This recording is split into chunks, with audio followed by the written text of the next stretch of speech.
Bismillah, alhamdulillah, wassalatu wassalamu ala nabiyina Muhammad wa ala alihi wa sahbihi ajma'in.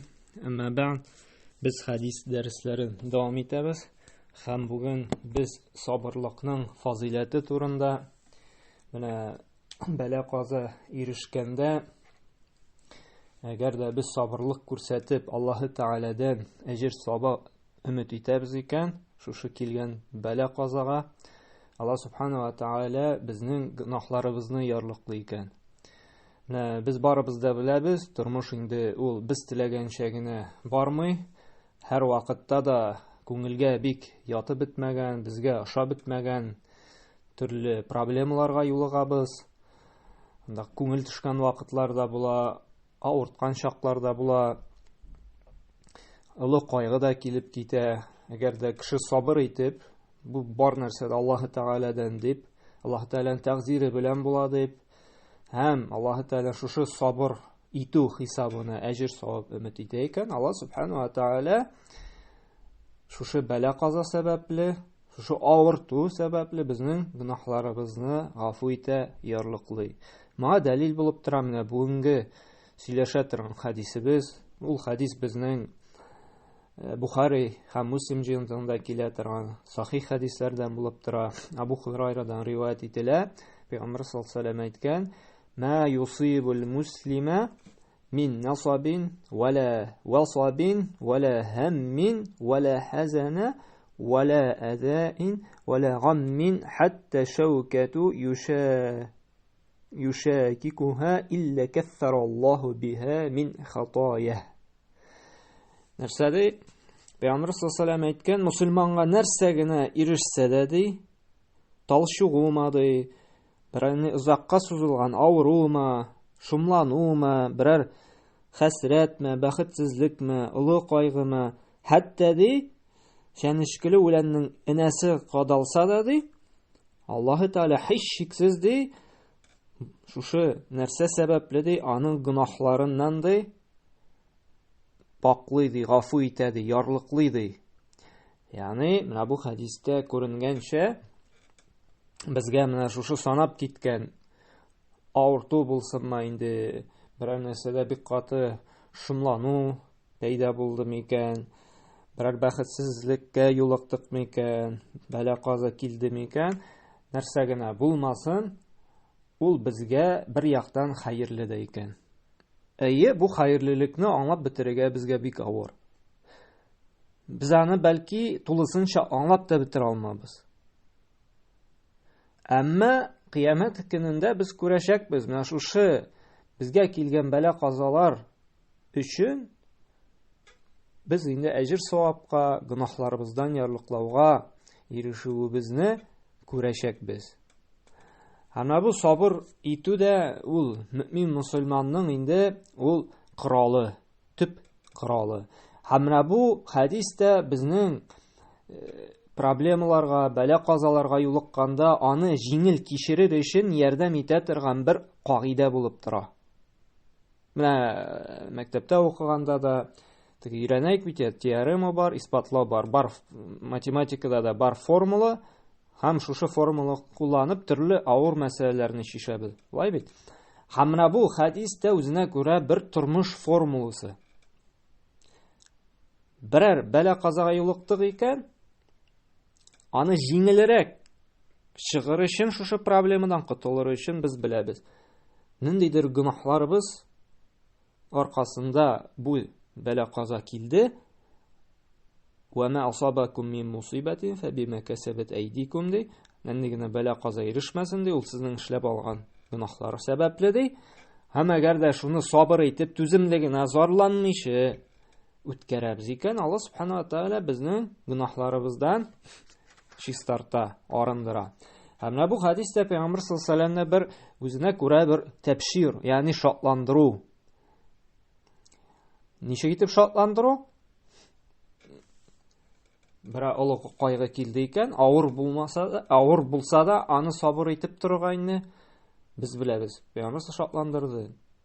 Шушы сабыр иткән сәбәпле син чистарынасың. Син пакланасың диде. Эшләгән гынаһларыннан. Чөнки Аллаһ Субханаһу ва Тааля Куръанда да әйтә бит, Ахзаб сүрәсенең 45-нче аятында: "Я айюхан набийю, инна арсалнака шаһидан ва мубашширан ва надзира". Эй пәйгамбәр, без сине шушы дөньяга шаһид буларак һәм мубашшира, шатландыручы һәм кисәтүче итеп җибәрдек ди. Һәм пәйгамбер саллаллаһу алейһи ва сәлләм дә монда кешелеклек дөньясын инде шатландыра. Менә тик томалдан гына сезгә шушы проблемалар, авыртулар, кайгылар килми. Шушы сез эшләгән гөнаһларыгыздан арындырыр өчен, паклар өчен, гафу итер өчен килә. Һәм сабырлыкның, түземлелекнең Аллаһ Субханаһу ва Тааля шушы пәйгамбәребез ашан безгә җиткерә, аның фазиләтен дә. يا أيها الذين آمنوا استعينوا بالصبر والصلاة إن الله مع الصابرين ди. Эй иман китерүчеләр ди, ярдәмгә ди.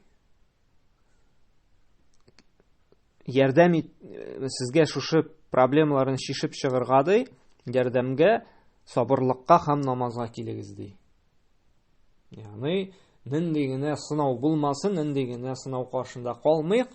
Шушы сынауны безгә җиңер өчен, узыр өчен шушы сынауны яхшы гына безгә ярдәмгә сабырлык кирәк икән һәм намаз, вас-сала ди.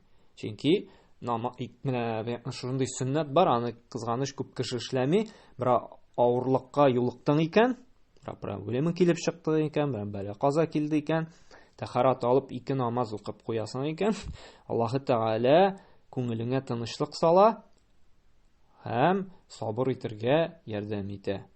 Менә моны тормышта кулланып карыйк әле. Менә моны чынлап торып, ихласна Аллаһка тәвәккәлләп эшләсәк, һич шиксез без моның ярдәмен тоячакбыз.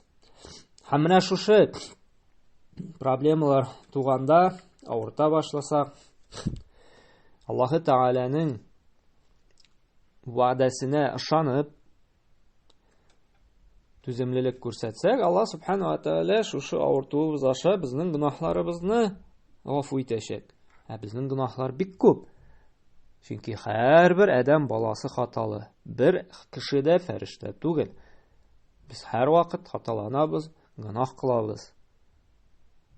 Муамәлә кылганда да, сәүдә кылганда да, кайбер гайбәткә кирип китәбез, кайбер вакыттан да кешене рәнҗетеп куярга мөмкин, без кайбер кеше белән сөйләшкәндә дорфалык кулланып, аны кимсетеп куярга мөмкин, без һәм башка гөнаһларыбыз күп.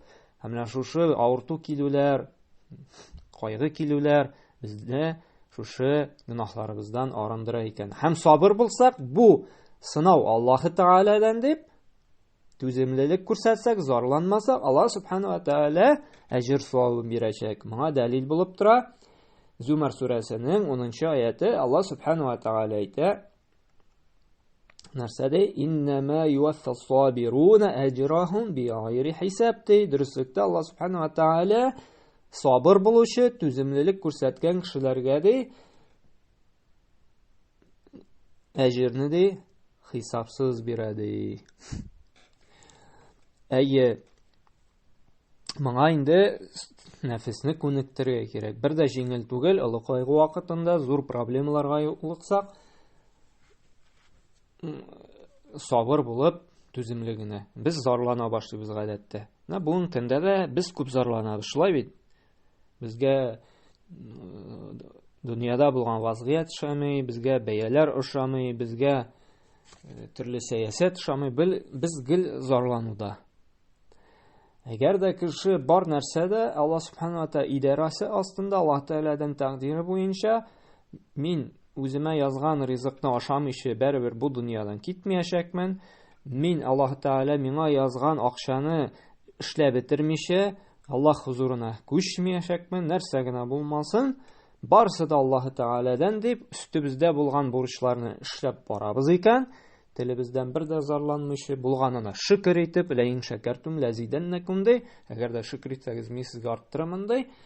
Шул вакытта нинди генә сынау килмәсен, Аллаһ Субханаһу ва Тааля безгә әҗрен дә бирәчәк, һәм инде нишләячәк, гөнаһларыбызны да гафу итәчәк. Әгәр дә инде менә шушы бөтен фазиләтне югалтабыз без, нишләсәк, зарлана башласак, Чөнки Аллаһ Тәгаләнең тәкъдиреннән риза булмаган булабыз. Шуңа да бит Аллаһ Субханаһу ва Тәгалә Куръан-ы Кәримдә әйтә бит.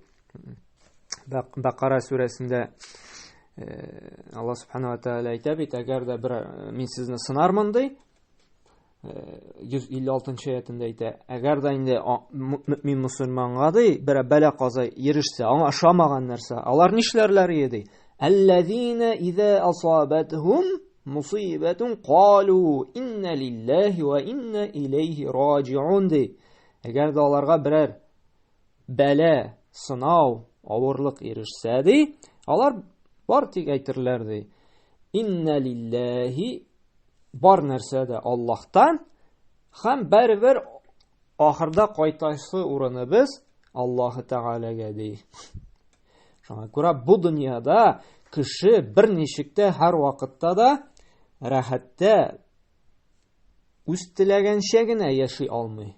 Бу дөньяда һәр вакытта да ниндидер булса сынау булып торачак. Чөнки сынау булмаса, кешене белеп булмый, ул чынлап тора мөэминме яки икейөзле кешеме. Әмма сынауның да иң көчлеләре, иң авырлары кемгә була? Аллаһның иң яраткан кулларына. Менә моңа дәлил булып тора Ибн Маҗих җыентыгында килә торган Хәсән дәрәҗәсендәге сахих хәдис. Пәйгамбәр саллаллаһу алейһи ва сәллям әйтте: Аннан сорагач, менә Сәгъд ибн Ваккас пәйгамбер саллаллаһу алейһи ва сәллямнан сорагач, "Я Расулуллаһ, әйюн нас әшәдду бәла", кайсы кешеләргә иң каты сынау киләчәк, иң авыр бәла-каза кемнәргә киләчәк дигәч, пәйгамбер саллаллаһу алейһи ва сәллям нәрсә дигән? Әл-әнбияу, пәйгамбәрләр дигән. Ягъни Аллаһның илчеләре. Сумма амсал фал-амсал. Һәм алар шикеллеләргә, һәм аларга ярүчеләргә ди. Ягъни кем шушы пәйгамбәрләргә иярә икән, аларның тормышын үзләренә үрнәк итеп ала икән, шуларга да шундый сынау киләчәк ди. Юбталал абду аля хасаби динихи. Һәм кул кеше ди, диненә карата ди, сыналачак ди. Фәин кана фи динихи сулбан иштадда балауху. Әгәр дә ул иманда, диндә нык булса ди, аның сынавы да каты булачак ди. وإن كان في دينه رقة ابتلي على حسب دينه. Әгәр дә ул диндә йомшак, җиңелчә генә тотса да инде динне, аның сынавы да шушы диненә карата гына булачак ди.